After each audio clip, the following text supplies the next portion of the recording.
What up? We're back.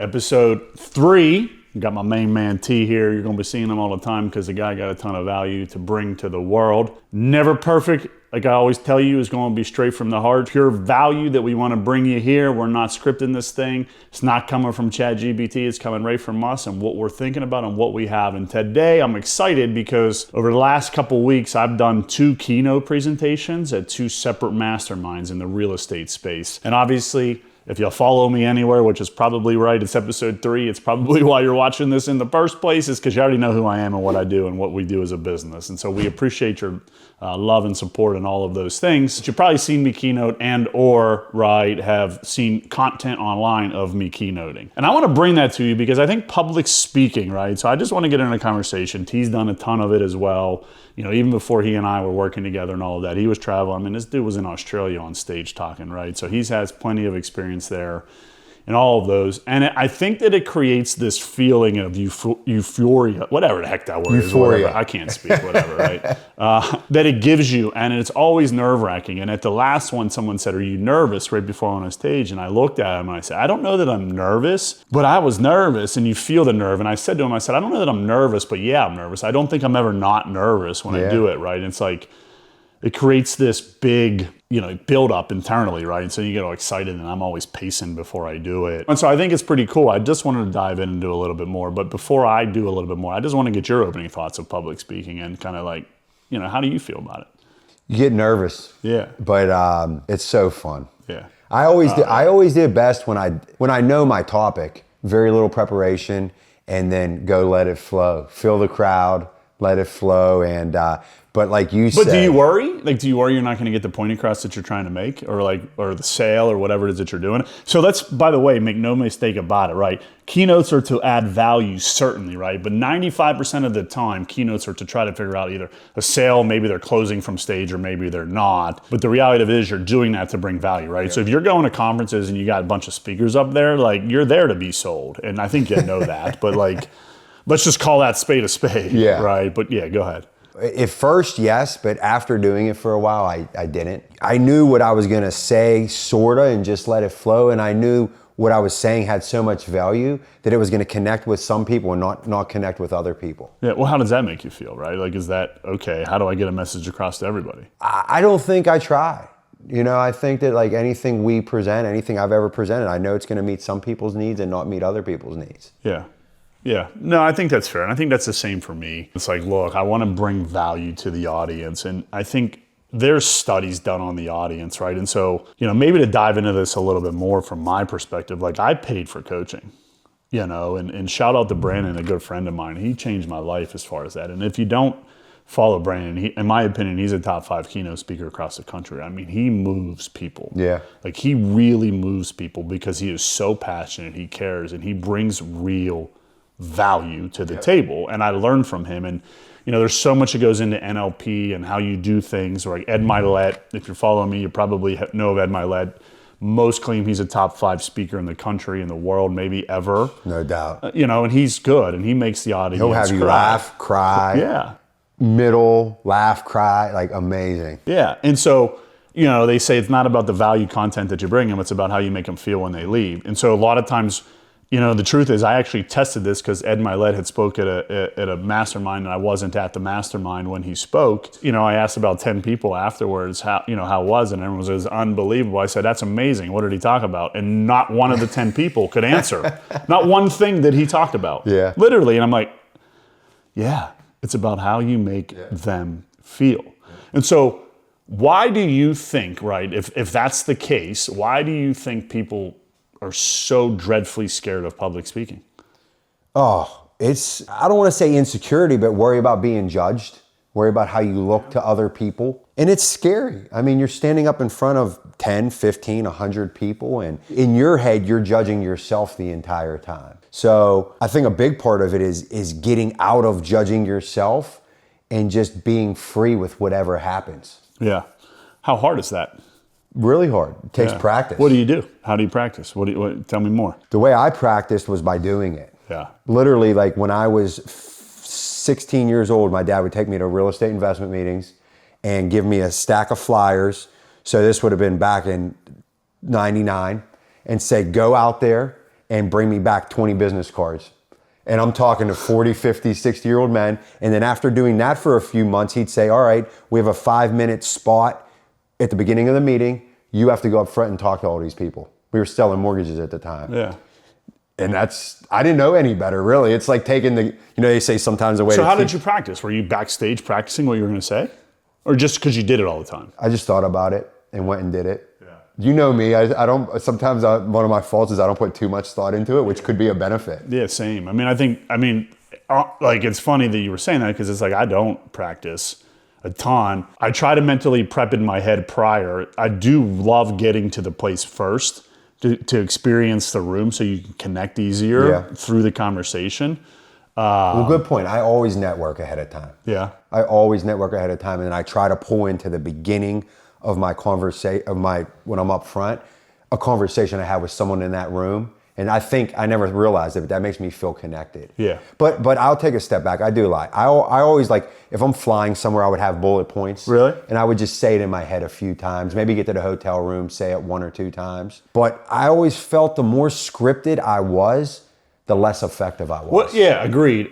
Totally agree with that. And like, it's funny for me because I actually think I get more nervous if I prepare. And so like very early on, and it's very documented, my journey here of like, dude, I was a CPA, turned entrepreneur. I mean, I think you were there with me at the one event one time when I did my very first, turn the phone around and put it on my face, and how like I never ever wanted to do that. And here I am doing this. I've still never watched myself do a keynote. Like not one time. I've never studied my keynote and improve. And like, obviously everybody says you should watch it and study it and improve. Professional speakers talk about you should watch it with no sound to see how your body is and can you relate. Then you should watch it with just your sound and no video, right? And there's different ways that you should practice and prepare and learn and study and how to get better. You should be doing those things. I think a lot like this podcast is like, for me, I want to do more and I want to do what I'm great at, which is strategy and run companies and build businesses and help people see the light, whether it's people that work for our companies to improve and go chase their dreams, or entrepreneurs or people in our community. And so it's like, I don't even know that I'm scared of watching the hour-long keynote after I did it to study it. It's just I didn't want to put the time into watching it afterwards, and it is what it is. Obviously I went and paid a bunch of money to get training prior, and people talk about the NLP, and there's so much subtle differences, right? So it's like, if you want to be at Mylett, Brandon Brittingham, they are so dialed in on exactly what they say, when they say it, how they say it, where they're at on the stage, who they're pointing to, where their hands are, right? Like little things, this is crazy to think about. Yeah. But little things like, if you want to invite the crowd into what you're saying, you bring them in, right? If you want to push them away, you push them away. Yeah. And there's different things. You stare, you hold a comment, right? Like you hold the comment if it's that important. Yep. And you, the audience, really thinks through it, right? And then you've got to take them on an emotional roller coaster, right? Yeah. Everyone says if you can make them laugh, cry, smile, and whatever all the whatevers are, it's cool, right? I think though, I want to switch gears because you said you had your bullet points lined up. And for me, I think I've struggled the most around, am I the influencer? Am I the human that has the authority to speak about whatever I want? Am I there yet or not? You combine that with, am I a very good speaker and can I get the message across the right way? Combined with who's the audience and what's the message we're trying to deliver, and whoever's running it, what did they want you to get to deliver, right? And so, I'm on stage having a 60-minute tax presentation. And it's like, I look at these slides, and I'm like, man, if I was in this audience, you know how far I'd be from this room? I would be outside networking, and I don't even love the network, so I'd probably be outside eating food or on a call because I don't want to see this stuff. And so it's like, how do you think about it? And then I'll get into it after you, but how do you think about how to make the topic that you have to speak on relevant to the audience, but more importantly, how do you take them on that emotional roller coaster, if you will, to get them into it if the topic is given to you and or the topic isn't something you think super sexy? I mean, I'll be honest. I have not ever presented on a topic that I didn't think was relevant. Like usually when I was going to present at or go to present at a certain place, it's because the topic I'm going to talk about is relevant to that audience. Is what you were selling at the end of the day. You were selling. Yeah. Yeah, or like a lot of times I would go present on property management, tenant screening. And then I would tie into that how using our property management company and investing through us, eliminated you having to do all that. Yeah, exactly. So yeah, here's the roadmap. Here's the playbook. But go do this. Oh, by the way, we know you're never going to go do it, so therefore let us do it for you. I mean, that's the playbook. 100%. Right at the end of the day. And I never paid for anything. It just made sense to me to do that. And usually the places I were going, always the places I were going, they asked me to do it. So I just actually did a webinar for our community about sales and relationship building. The way I always did it was I would open up talking about my family history. My great-great-grandmother came from Croatia. Oh, I've heard it a couple times. You've heard it once or twice. My wife. Hey, Cameron, give us 18 minutes. We're going to tell you the Croatia story. I got it condensed down to Jake's 3. already heard it 55 times, and however long he's been. But what that would always do is I would always drop the guard. Yeah. You know, and then a lot of times actually I would bring a prop too. So like if it was baseball season, I would bring Pittsburgh Pirate baseballs that were soft, and like if a guy was on his phone, I'd like throw them at him. Love that. You know what I mean? Just to like, and it would get the crowd laughing. And once I had them laugh a little bit, then I could just walk around and just have fun with it. Yeah. You know, and that's how I pulled it in all the time. And then I would do different things. I would use Pittsburghese dramatically and different, I'd be like Dan and things to like open it up and just feel free. One time I grew a beard for a whole year because I was always speaking on stage, and there would, after me or before me, would be like 3 or 4 others.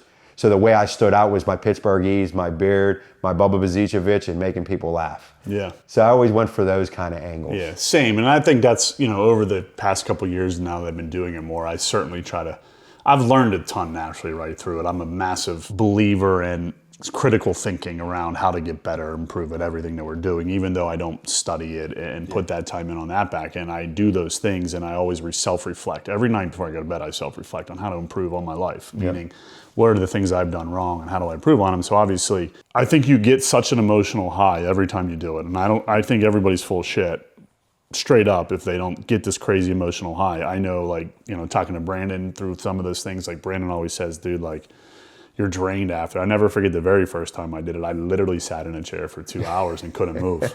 I was like paralyzed. Yeah. I had flown Kelsey out to watch because it was the first time ever, and I thought I did okay. And then you see clips of that and how I said too many words and like how my body reaction was. I've gotten significantly better now, even just watching the reels that the team puts out there from those things. Not only do you get the high that drains you, but then every time you walk off stage, you're surrounded by people. Yeah. And you have that fall. Well, I think you can be, right? I would argue, right, well, if you're keynoting, you go in the back, you're not. Yeah, like a lot of people, like, Ed Mylett's not standing Yeah, you're right. Which I don't necessarily, I think he's amazing. I don't disagree with it. But for me, at the end of the day, I'm there to build relationships. 100%. And at the end of the day, and so it's like, if I'm not approachable, why am I there? I'm defeating the entire purpose of everything that I'm doing. So for me, it's all about approachability and building relationships and just being human. Yeah. I'm not better than anybody in that room, and I know that I'm not better than anybody in that room at anything. I've just worked harder and gotten luckier. Yeah. Like, I just believe in that for sure. Now, there's times where if I'm just too busy and it's like, dude, I'll do this for you, but at the same time, I can't spend a day at the mastermind or like whatever it is. And so you're helping people by bringing value, but you got, I run a bunch of businesses. I'm a very, very busy human. I've got 3 little kids at home. It's just reality, right? And Nat, where I'm trying to travel way less and really bring the most out of it. Getting back to what I wanted to get into a little bit, right? I just, again, want to get back to the emotional side of public speaking. And really, my goal here is to open up this conversation we've been having to everybody that watches this around. It's hard, but it's the same thing as anything. It's pushing yourself outside of your comfort zone. In my opinion, you have to do it. And so that's why in our community, for instance, we're trying to get everybody to do their own keynotes inside of our little community, even though it's virtual. It just gives you practice. 2 things. 1, getting in front of people and exposing yourself. And 2, the feeling that comes with the nervousness prior and the relief after of having just put yourself out there for other people, whether you're telling them everything about your business or you're not. It just gives you that experience, what I think changes everybody's life, more than most things, right? Because, and I'll get into the emotional side in a minute, right? But the reality of it is, I think public speaking is the devil to a lot of people, and why most people don't do it, and why people say that was amazing to me when I keynote is because I put myself out there. Is it really that great? I don't know. It's okay. Yeah. And that's the biggest thing that I was so adamant on trying to bring to the masses around, just do it. Because on one hand, I felt it was the best thing in the entire world. On the other, I felt it was the worst thing in the entire world. Embarrassed myself literally on stage and just kept going. Because what do you do? When people talk, your famous keynote people talk about that all the time when they had like mic mishaps and like clothing mishaps or whatever. And then on the front one, I felt like I just killed it with this crazy amount of emotion. And the reality is I went to network the next day. And, we got leads or we didn't get leads. Did I add value to the audience? I think so. Did I get invited back? Of course, right? And so I think the point that I'm trying to make is like when you need to do things, do them. 100%. Like push yourself beyond boundaries because you never fully get around the uncomfortableness that you think and the fear that you have is so freaking irrelevant to everything that you're doing. And I think I was I literally lost everything. My train of, I literally I don't know what I was talking about. Sorry. On stage when I'm supposed to be delivering an incredibly important keynote to 100 some people. Who cares? It was like over with. It didn't even matter. And I guarantee they didn't feel the way you felt. Yeah, probably. I don't know. Yeah. I think it's like just irrelevant though. It doesn't matter. That's what I'm saying. Yeah. Actually, a little bit ago, I was doing some content and I was asked, do you ever wake up and not feel motivated? Because people see me as this always motivated person. I'm like, yeah, actually yesterday. Yeah. Well, you talk about it to me all the time. Yeah, I didn't feel motivated at all. Guess what I did? I worked out. I did my morning meditations. I worked out. I took the kids to school, and I just started doing it. Yeah. And then as the day went on, motivation increased. And then the next question was, what do you say to people that can't take action when they don't feel motivated? And I was like, to be honest, not to be insensitive, I personally believe that's a choice. Yeah. I don't understand how to answer them, right? It's like I don't have an answer. You can take action. Yeah. You can take, and I use the example of I know this is a little bit off topic, but it's true. Yesterday, what I did because I knew I wasn't feeling motivated was I threw a load of laundry in. So I literally, as I started working, I moved the load of laundry from the washer to the dryer, folded it, and put it away. Like I was taking action. Let me say what I think it is, right? It's just take an easier action step. That's all I was doing. Yeah. So it's like, I want to conquer the world. Well, first get out of bed. Yeah. And so just get out of bed. Yep. Right? You want to lose weight. Well, don't worry about losing weight. Just start walking. Yeah. And I think people fail that, right? And so again, it's a fear of the unknown. It's a fear of what that anxiety-ridden thing that gives them is you just got to do things. And that's why I always preach, motivate yourself to be consistent. Don't motivate yourself to be motivated because motivated is always going to come and go. And I think we talk about this all the time, right? We do push-ups every day. We've been doing it for 3 years, every day of our lives. We literally talked about it last week, how hard it is when you get to the night and you don't want to do it. I'm like, it's not even physically hard. It's mentally the hardest thing in the entire world to get in an extra 50 at 10 o'clock at night when it's the last thing on earth you want to do because you missed it that day. And then, you train yourself to do it. And so the 50th time that happens, you just do it. And it's a little bit easier. And I think that's the kind of key to everything here is break it down, just focus on being consistent, and then whatever is an easier step to do it. And so to your point, well, I don't believe in that. And so when people say that, well, you don't get it. Maybe I don't, but I feel like I get it more than you. Is I just take baby steps to get there when I'm not motivated for consistency. And then it's again, if you fail, wake up the next day and try again. Don't let those negative things accumulate, right? Don't let whatever. Two wrongs make a right. Yeah, whatever it is. A second wrong doesn't make a right. Yeah, it's the same concept when it comes to consistency. And honestly, when you don't, if you choose not to get up on stage, public speaking, whatever it is, you're actually still choosing to do nothing. Yeah. So you're making a choice. You have a choice either way. Yeah. Listen to me. The point of this story is just to get a little bit behind the scenes around how we think about public speaking. Obviously, you see us creating a ton more content. It's the same thing. You just don't have humans in front of you. You have a lot more eyeballs, right? Because if 1,000 people watch this or reel from this, I don't see them, but I don't keynote 1,000-person stages every day, right? So it's really the same concept, but you just got to do it. And you got it, people are going to hate it. Who cares, right? You can't let people's opinions affect you. Otherwise, you're never going to accomplish your goals, whatever it is, right? Particularly when you're putting yourself out to the public. I promise you from the bottom of my heart, I'm proud of you if you're putting yourself out there because it's the hardest thing in the world to do. I've done it and now I'm good at it. I'm not good at it, but I'm good at forcing myself to do it regularly when I still don't even love it. What I do love is bringing everybody value. And so, I've heard old saying is how do people get motivated to do something that is hard or they don't want to do? It's well, the goal is more important than not reaching the goal. Hormozi says it right around, like he gives an example of cookies. I love cookies and I want to be skinny, right? Great. Well, which one do you love more? And so if you're not willing to sacrifice eating cookies, then like just be okay with not getting skinny. Yeah. But if you care way more about getting skinny than the taste of the cookies, then stop eating the cookies. Irrelevant. Just be truthful with yourself. And I think that's the most important thing to kind of give you around all of this. So just go do it and figure out what it is that gets you comfortable and push yourself beyond that, because that's what's going to help you reach your goals. And then just be comfortable knowing what you're willing to do and not do, using the Hormozi cookies and skinny. Any last words, bud? Action, action, action. Progress over perfection. Reading our core values. I love that. We believe in it. I mean, there are core values because that's what we live. Yeah, we believe in it. You know?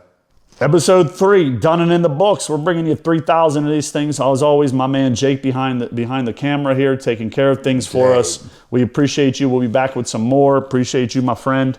Until the next one, let's go.